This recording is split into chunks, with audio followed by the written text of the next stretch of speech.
Merhaba, Epiclens'e hoş geldiniz. Bilim, keşif ve evrenin derinliklerine olan bu yolculuğumuza katıldığınız için çok heyecanlıyız. Burada, yıldızlar arası sırları açığa çıkaracak, doğanın mucizelerini keşfedecek ve karmaşık dünyayı eğlenceli ve kolay anlaşılır bir şekilde ele alacağız. Epiclens, öğrenmeyi sevenler için bir pencere. Siz de bu topluluğun bir parçası olun ve birlikte bilgiye ışık tutalım. Hazırsanız, keşfetmeye başlıyoruz. Dünyanın oluşumu, bir kozmik yolculuk.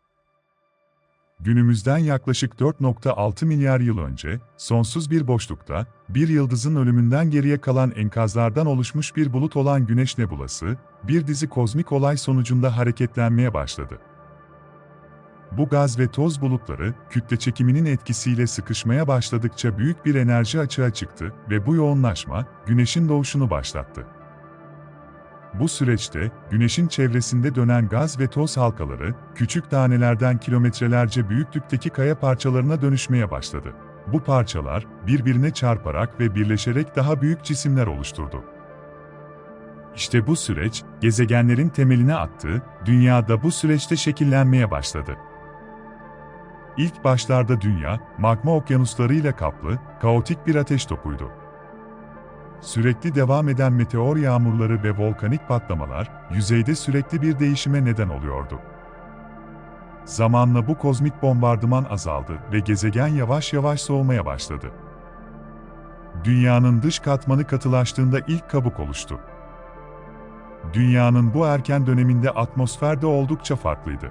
Güneş rüzgarlarıyla şekillenen atmosfer, ağırlıklı olarak karbondioksit, azot ve su buharı içeriyordu, ancak şu anki gibi oksijen zengini bir yapıdan oldukça uzaktı. Volkanik patlamalar ve su buharının yoğunlaşmasıyla dünyanın yüzeyinde ilk okyanuslar oluşmaya başladı. Dünyanın jeolojik tarihi boyunca levha tektoniği, kıtaların oluşumunda ve hareketinde büyük rol oynadı. Kıtalar, sürekli bir hareket halinde olup, dünyanın yüzey yapısını şekillendiren bu hareketler, dağların, volkanların ve depremlerin oluşmasında anahtar rol oynadı. Ve en önemli kırılma noktası, yaklaşık 3,5 milyar yıl önce, okyanuslarda ilk yaşam formlarının ortaya çıkması. Bu basit organizmalar, fotosentez yaparak atmosferde serbest oksijen birikmesine sebep oldu ve oksijenli atmosferin doğmasına zemin hazırladı. Zamanla, bu canlılar evrimleşerek daha karmaşık yaşam formlarına dönüştü. Bugün, Dünya, sürekli değişim halinde olan dinamik bir gezegen. Levha hareketleri devam ederken, iklim ve ekosistemler de değişmeye devam ediyor. Gezegeni anlamak, geçmişteki bu olağanüstü oluşum hikayesini öğrenmekle başlar. Çünkü bu hikaye, yalnızca dünyanın tarihi değil, aynı zamanda yaşamın nasıl var olduğunu ve evrende her şeyin nasıl bağlantılı olduğunu anlamamıza yardımcı oluyor. İlk canlıların oluşumu, yaşamın başlangıcı.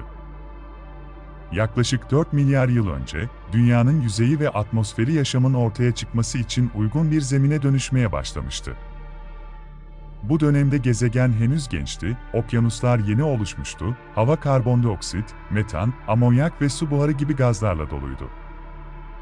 Ancak oksijen hemen yoktu ve gezegen şimdikinden oldukça farklı bir yerdi. Bilim insanları, ilk yaşamın oluşumuna dair çeşitli teoriler öne sürdüler ve bunların en popülerlerinden biri, kimyasal evrim teorisi olarak bilinir. Bu teoriye göre, dünyanın erken dönemlerinde basit kimyasal bileşikler, çevresel koşulların etkisiyle bir araya gelerek daha karmaşık moleküller oluşturdu. Bu moleküller zamanla biyolojik özellikler kazandı ve yaşamın temel yapı taşlarını meydana getirdi. Kimyasal evrim süreci ilk başta, atmosferde bulunan gazlar ve okyanuslarda çözünen maddeler, enerji kaynaklarıyla, örneğin yıldırım, ultraviyole ışınlar veya volkanik faaliyetler, reaksiyona girerek amino asitler ve nükleotidler gibi organik molekülleri oluşturdu. Amino asitler, proteinlerin yapı taşlarıdır ve nükleotidler, DNA ve RNA gibi genetik materyalin temel bileşenleridir. Bu basit organik moleküller bir araya gelerek daha karmaşık yapılar oluşturdu. Abiyogenez ve ilk hücrelerin doğuşu organik moleküller, zamanla daha karmaşık yapılara dönüştü ve bu moleküllerin bir kısmı kendini kopyalama yeteneği kazandı. Kendi kendini kopyalayabilen bu moleküller, bir lipid zarla çevrilerek hücre benzeri yapılar oluşturdu. Bu yapılar, modern hücrelerin ilkel versiyonları olarak kabul edilir. Primordial çorba ve hidrotermal bacalar. Primordial çorba, teorisine göre, okyanuslar organik moleküllerle dolu bir karışım haline geldi. Bu ortamda, enerji kaynakları ve kimyasal reaksiyonlar sayesinde yaşamın temelleri atıldı. Başka bir teori ise yaşamın hidrotermal bacalarda, yani okyanusun derinliklerinde bulunan sıcak su çıkışlarında başladığını öne sürer. Bu bölgeler, zengin kimyasal maddeler ve uygun sıcaklık koşulları sağladı. Fotosentez ve oksijenin ortaya çıkışı. İlk canlılar muhtemelen anaerobik, yani oksijensiz ortamlarda yaşayan mikroorganizmalardı. Bu basit yaşam formları, çevreden enerji alarak hayatta kaldılar. Yaklaşık 2,5 milyar yıl önce, bazı mikroorganizmalar fotosentez yapma yeteneği kazandı. Fotosentez, atmosferde oksijenin birikmesine yol açtı ve bu süreç, biyosferde büyük bir dönüşümü başlattı. Evrim ve çeşitlilik ilk basit organizmalardan itibaren, yaşam evrim süreciyle daha karmaşık hale geldi. Tek hücreli organizmalar zamanla çok hücreli yapılara dönüştü, bu da yaşamın çeşitliliğinin temellerini oluşturdu. İlk canlıların oluşumu, modern biyoloji ve kimyanın kesişiminde bulunan büyüleyici bir hikaye. Bilim insanları hala bu süreci tam anlamıyla çözmeye çalışıyor ve her yeni keşif, yaşamın başlangıcı hakkındaki anlayışımızı derinleştiriyor. Evrenin sonu, teoriler ve olasılıkların izinde. Evren yaklaşık 13,8 milyar yıl önce büyük patlama ile başladı ve o zamandan beri genişlemeye devam ediyor. Ancak genişleyen bir evrenin sonsuza kadar var olup olmayacağı, bilim insanlarının üzerinde çalıştığı büyük bir sorudur. Modern kozmoloji, evrenin sonunun nasıl olabileceğini açıklamaya çalışan birkaç teori sunar. Bu teoriler, evrenin genişlemesi, enerjisi ve temel yapı taşlarının nasıl davrandığına dayanır. Birinci büyük çöküş, Big Crunch teorisi. Büyük çöküş, evrenin bir gün genişlemeyi durdurup kendi üzerine çökeceğini öne sürer. Bu senaryo, evrenin toplam kütlesinin yerçekimini artırarak genişlemeyi tersine çevirecek kadar yoğun olması durumunda gerçekleşir. Yerçekiminin etkisi, evrenin genişlemesini sağlayan enerji, yerçekimine yenik düştüğünde, galaksiler, yıldızlar ve hatta atomlar bir araya toplanmaya başlayabilir. Sonuç, büyük çöküşte, tüm madde ve enerji inanılmaz derecede yoğun ve sıcak bir noktada birleşir.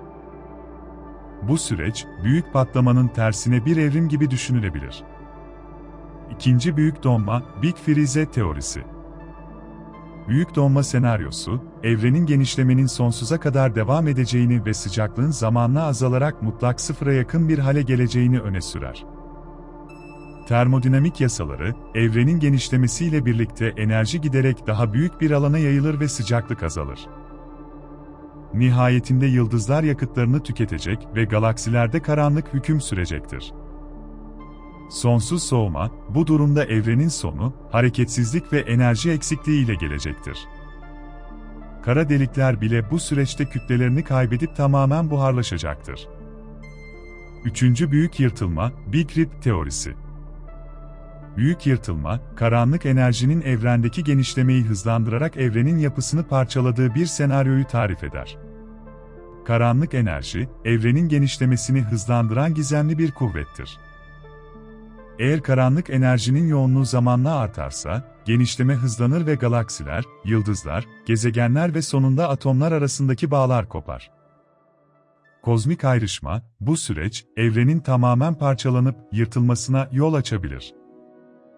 Zamanla madde ve enerji parçalanarak kaosa dönüşür. Dünyanın oluşumu, yaşamın başlangıcı ve evrenin sonuna dair teoriler. Tüm bu hikayeler, varoluşun büyüleyici döngüsünü ve evrenin karmaşık güzelliğini yansıtıyor.